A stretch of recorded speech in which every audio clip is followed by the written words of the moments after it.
Assalamualaikum semuanya.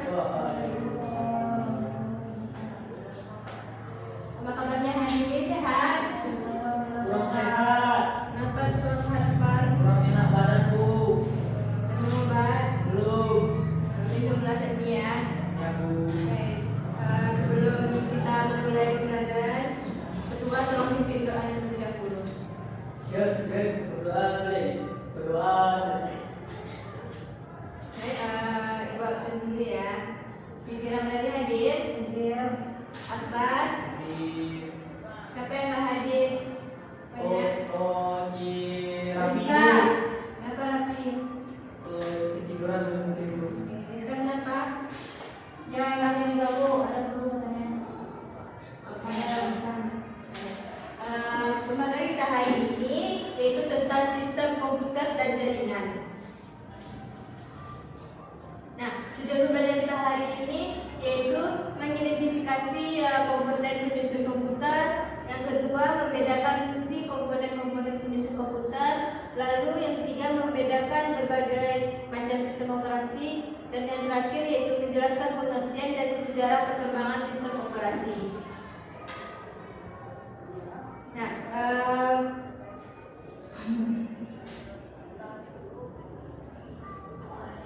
Nah, sebelum kita mulai pembelajaran, menurut Ananda ini gambar apa? Oh, PC. Lalu, Monitor. Komputer. nah bagus. Jadi, sebenarnya komputer ini tidak bisa bekerja sendiri. Apakah banyak komponen yang saling bekerja sama? Banyak. Baik.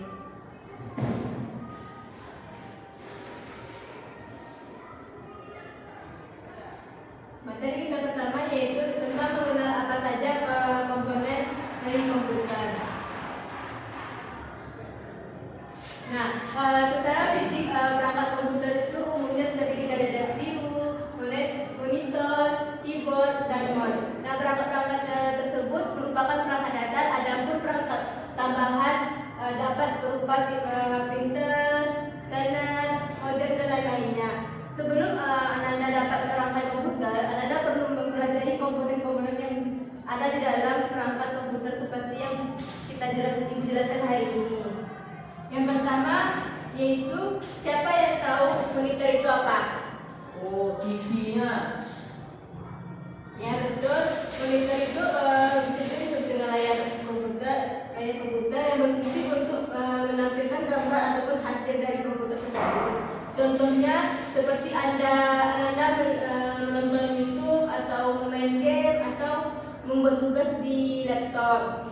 Nah, selanjutnya yaitu keyboard. Ada yang tahu keyboard apa? Pipi? Tempat memasukkan alat input data Bu. Mengetik. Nah, ya itu disebut dengan keyboard itu digunakan untuk kayak mengetik huruf, angka, simbol, dan lain-lainnya. Nah, contohnya seperti Ananda membuat tugas, itu adalah perlu mengetik huruf, angka, ataupun simbol lainnya. Lalu ada mouse. Siapa tahu mouse itu apa fungsinya? Saya Apa-apa? untuk mengarahkan kursor. Nah, contohnya? Oh, untuk mengklik softwarenya aplikasi. Oke. Lalu ada CPU. Siapa yang tahu CPU? Pipi? Tahu? CPU itu tak tahu dulu. Nah, CPU itu otaknya dari komputer. Kenapa disebut dengan otak komputer? Karena CPU itu bertugas untuk mengelola semua perintah dari penggunanya. Contohnya sederhana, ketika Ananda membuka game atau mengetik, CPU bekerja memproses semuanya supaya berjalan dengan baik. Nah, ini kita dengan fokus mendeteksi CPU. Nah, bagian paling penting dalam CPU itu, bagian ini biasanya berupa kotak yang bagian depan dan bagian belakangnya perlu kita kenali dengan baik. Bagian depan kotak CPU itu digunakan untuk mendapatkan tombol power, tombol reset, dan tombol pembaca CD ataupun DVD-nya. Lalu bagian belakangnya yaitu digunakan untuk mendapatkan berbagai jenis port dan colokan yang menghubungkan dengan berbagai macam perifernya. Ini contoh CPU. Nah, ibu jelaskan salah satunya itu tombol power. Tombol power itu digunakan untuk menyala komputer. Lalu ada tombol reset. Tombol reset itu digunakan untuk kalau komputer tiba-tiba macet ataupun error, tombol itu bisa digunakan untuk menghapus ulang komputer. Lalu tempat CD ataupun DVD-nya. Itu dulu sering digunakan untuk membaca. Kalau sekarang sudah jarang digunakan karena kebanyakan pemakaian listrik ataupun internet. Nah, ini ada komponen-komponennya. Yang pertama yaitu colokan power supply, yaitu digunakan untuk mengalirkan arus listrik ke dalam CPU secara fisik. Power supply ini untuk komputer berbentuk kotak yang dilengkapi dengan fan atau kipas pendingin. Pada bagian tertentu terdapat kabel-kabel untuk mengalirkan listrik dari power supply ke komponen-komponen di dalamnya, yaitu seperti motherboard, hard disk dan lain-lainnya. Bisa Anda lihat di sampingnya itu gambarnya. Lalu yang kedua yaitu personal system, yaitu port yang untuk menghubungkan mouse dan keyboard pada komputer seri terbaru. Port bisi kedua ini sudah mulai diganti dengan port USB. Lanjut. Yang ketiga yaitu port USB. Nah, yaitu yang dapat menghubungkan berbagai peralatan ke komputer dewasa. Ini port USB ini merupakan port yang banyak terdapat dalam sistem komputer. Perangkat yang dapat dihubungkan ke komputer melalui port USB ini antara lainnya yaitu mouse, keyboard, printer, flash disk, handphone, dan lain-lainnya. Yang ketiga yaitu jaringan. Nah, jaringan ini berfungsi menghubungkan komputer ke jaringan komputer. Ada dua jenis port jaringan yang biasanya terpasang pada komputer, yaitu jaringan ERG45 dan modem ERG11.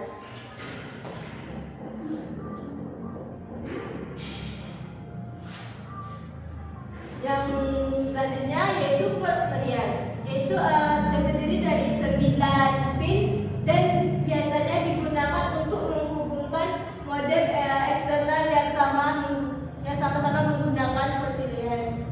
Ini gambarnya ada 9, yang 1, 2, 3, 4, 5, 6, 7, 8, 9. Lalu ada paralel, yaitu port yang terdiri dari 25 pin yang dapat digunakan untuk menghubungkan printer, joystick, scanner, dan perangkat lainnya. Bisa Anda lihat ini 25 pinnya.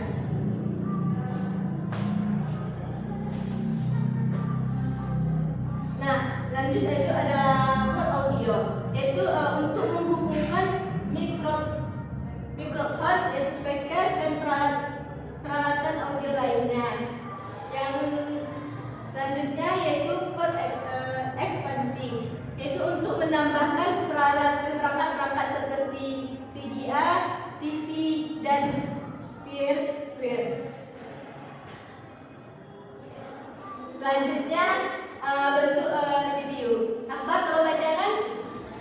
Bentuk CPU yang pertama itu adalah dia memiliki tombol power untuk mengaktifkan komputer. Yang kedua, dia memiliki tombol reset. Yang ketiga, dia memiliki floppy disk 3.5 untuk membaca dan menyimpan data. Yang keempat, ada front port terdiri dari port audio dan port USB. Yang berikutnya ada hard drive yang memberikan tanda pada saat habis bekerja. Yang berikutnya ada CD-ROM untuk membaca CD, dan yang terakhir ada DVD-ROM untuk membaca DVD. Oke, lanjut ya. Nah, selanjutnya kita mengenal sistem operasi. Sistem operasi itu merupakan sebuah penghubung antara pengguna dari komputer dengan perangkat keras komputer. Sebelum ada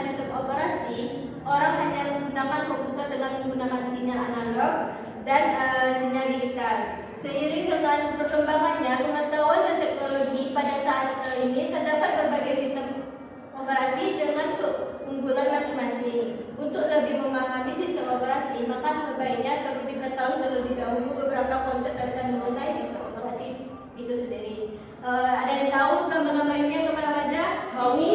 Ini apa? iPhone, iOS, Apa? Windows, Android, iOS, yang terakhir apa? Apa bukan? Reddit. Oh, Reddit. Oke, pertanyaan. Nah, selanjutnya itu definisi sistem operasi.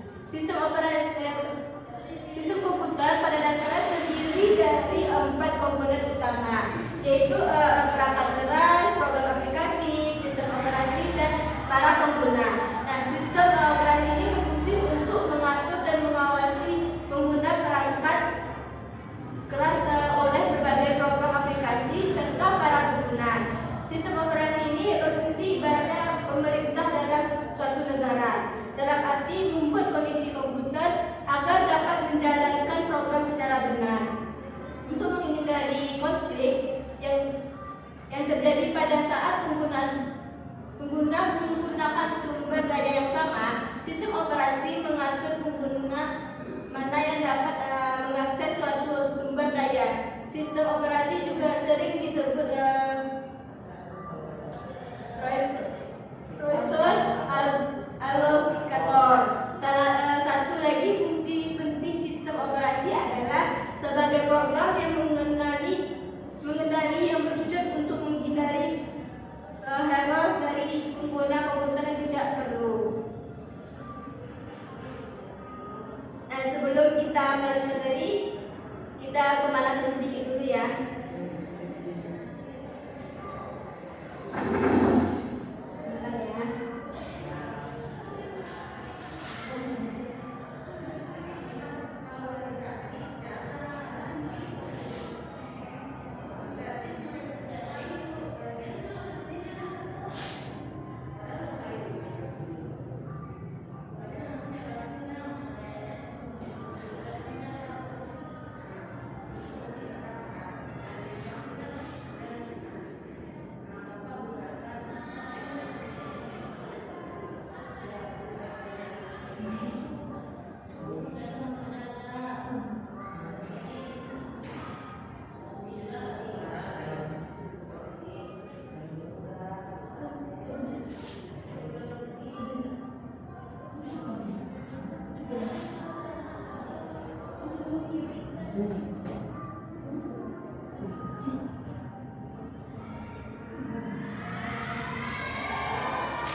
diharapkan kepada anak berdiri terlebih dahulu.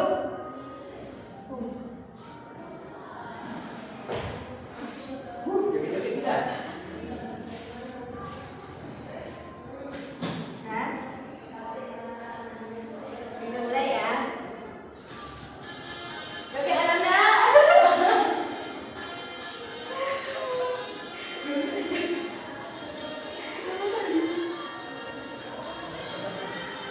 Bentar dulu ya.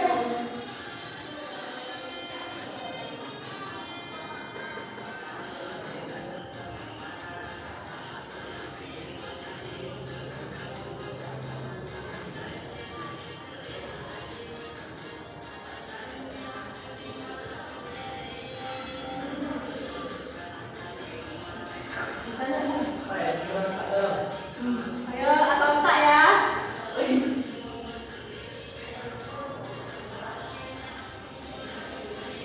Ayo.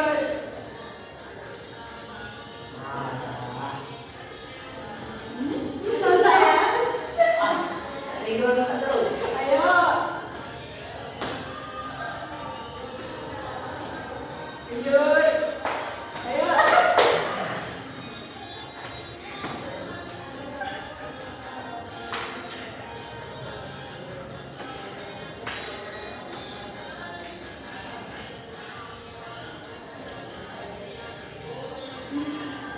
Ayo, Akmal. Tidur satu. Dia tak ya. Lanjut. Ya.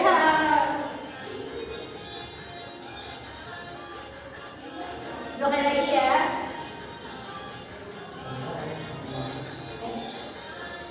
Satu lagi. Ya.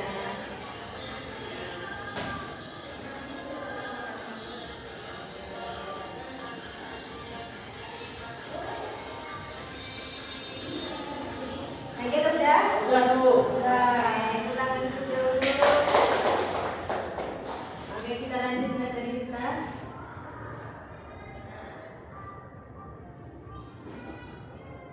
Nah, selanjutnya yaitu sejarah sistem operasi. Nah, sini ada beberapa sejarah. Yang pertama yaitu dari generasi pertama dari tahun 1945 hingga 1955. Belum adanya sistem operasi, komputer dijalankan langsung oleh manusia secara manual. Yang kedua yaitu dari tahun 1955 hingga 1965. Nah, mulai ada sistem processing ini yaitu bekerjanya di jalan berurutan, belum ada OS lengkap, tapi sudah ada fungsi dasarnya. Yang ketiga yaitu dari tahun 1965 hingga 1980. Nah, sistem operasi ini mulai dari berkembang pesat yang biasa bisa digunakan banyak pengguna, bisa menjalankan banyak program. Lalu yang keempat itu dari tahun 1980 hingga sekarang, yaitu menggunakan tampilan grafik dan mendukung jaringan komputer, lalu komputasi lebih cepat dan tersebar. Mungkin itu saja materi kita hari ini. Ibu akhiri, sebelum ibu akhiri, ibu ada kata motivasi, yaitu kesuksesan bukan datang dari orang paling pintar, tapi dari orang yang tidak mudah menyerah. Cukup sekian. Assalamualaikum warahmatullahi wabarakatuh. Waalaikumsalam warahmatullahi wabarakatuh. Semangat SPP-nya. Itu kita.